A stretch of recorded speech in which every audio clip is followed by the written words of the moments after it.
Hi, everyone. We are the Antisocial Butterflies. I'm Matali. And I'm Jess. I'm Anna. I'm Taylor. I'm Ellis. And today we're going to be presenting a video tutorial on how to prevent social loafing. Our slogan that we came up with was "Make It Happen."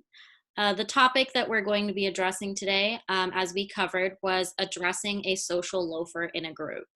Our textbook and lecture defines social loafing as the concept that people are prone to exert less effort on a task if they are in a group versus when they work alone. The context in which we are addressing social loafing is because of the COVID-19 pandemic.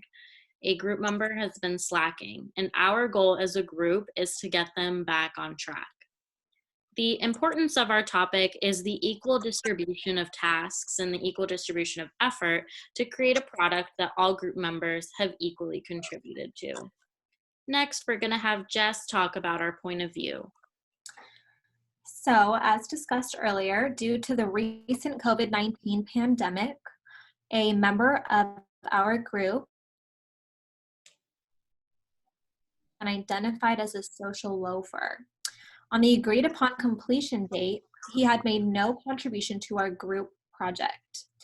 We decided to conduct research on how we can prevent this from occurring again in future projects, as well as addressing it now. So here is our very first text message to Ellis addressing his lack of contribution, where we said, "Hey Ellis, we noticed the last project you didn't contribute much effort to the PowerPoint, and we felt it was needed to bring it to your attention so we don't have the same problem in the future. Hope you can understand."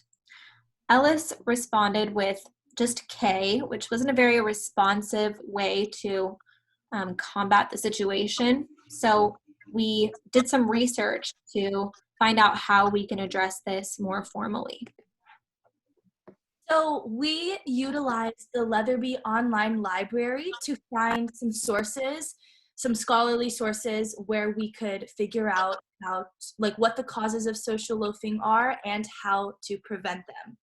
We used information from JSTOR and Google Scholar so that we knew we had scholarly sources. And then the four of us, not including Ellis, we all came together and created a step.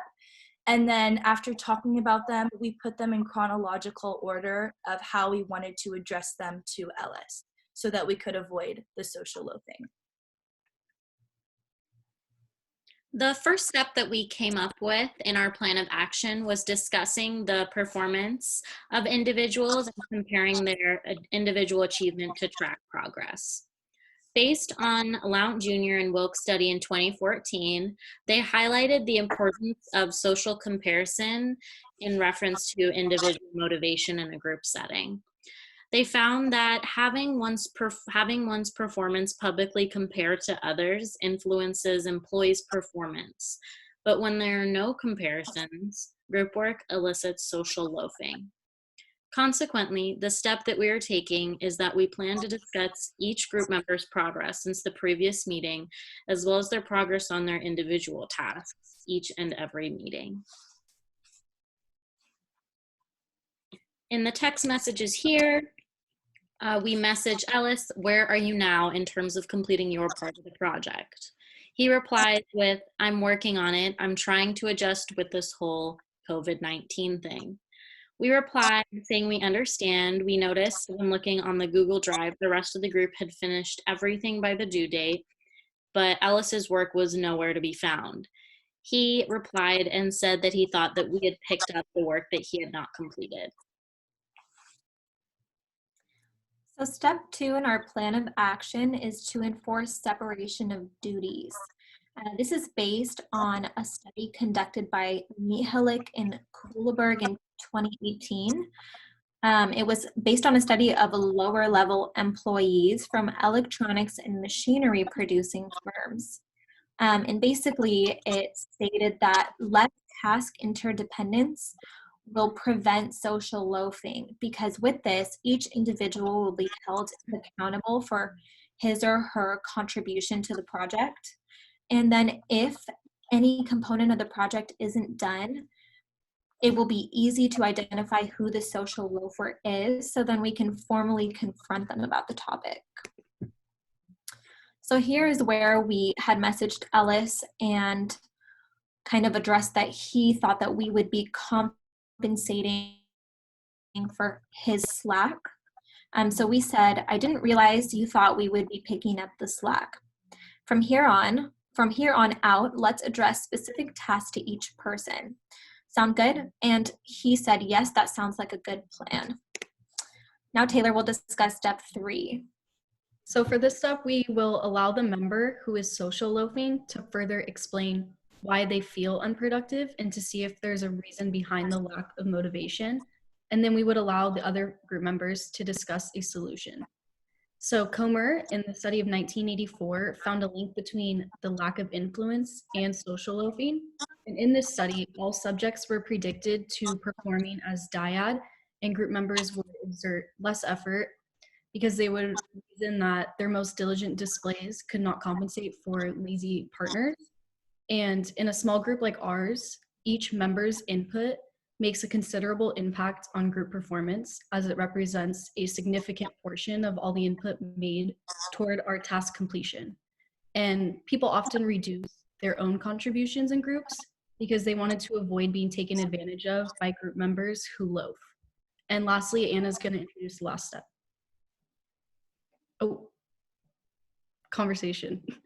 So why they have been slacking on your part of the project is what we brought up to Ellis, and we were just trying to understand what's going on behind closed doors and the real reason why he wasn't putting his effort into it. And his reason was he was driving back home and it would take forever. So he was trying to get other assignments done before he could focus on this one. So the last resort step is the segment manager method. And we call this the last resort because we definitely don't want to have to take this step, but we definitely will do what is necessary to continue, or so that we can have greatness in our group. So what the segment manager method is based off of a study from 2012 by Domer. It is the removal of peer evaluations for grading and instead receiving evaluations from Dr. B herself or just a mediator who has an objective opinion. So what this will do is it will encourage the social loafer to perform better because the teacher's appraisal and opinion is present. It will increase everyone's productivity as a whole and our overall scores because, again, we're under the pressure with the teacher being present. And this segment manager method is extremely effective when dealing with social loafers. It was proven in the study in 2012.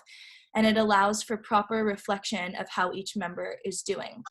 So again, this is our last resort, but we will take the necessary steps in order to continue being great.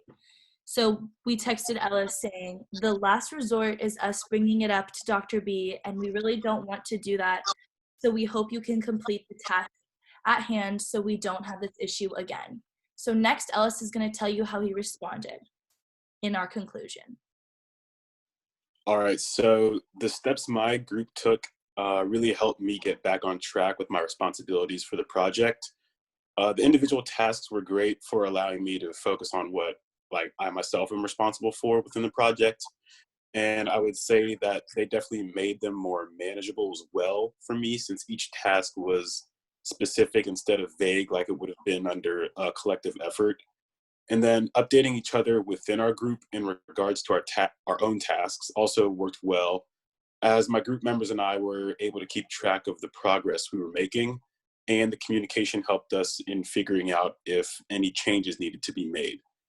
And then most importantly, I think the most important step was meeting with my group to explain and discuss the challenges that had come about due to the COVID-19 outbreak.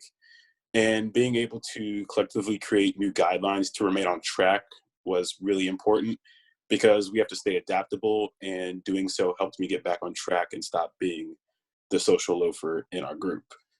So in all, I would like to say that the steps that we came up with and implemented were effective in changing the climate of the group to suit the situation and getting me to once again be a productive member of the group.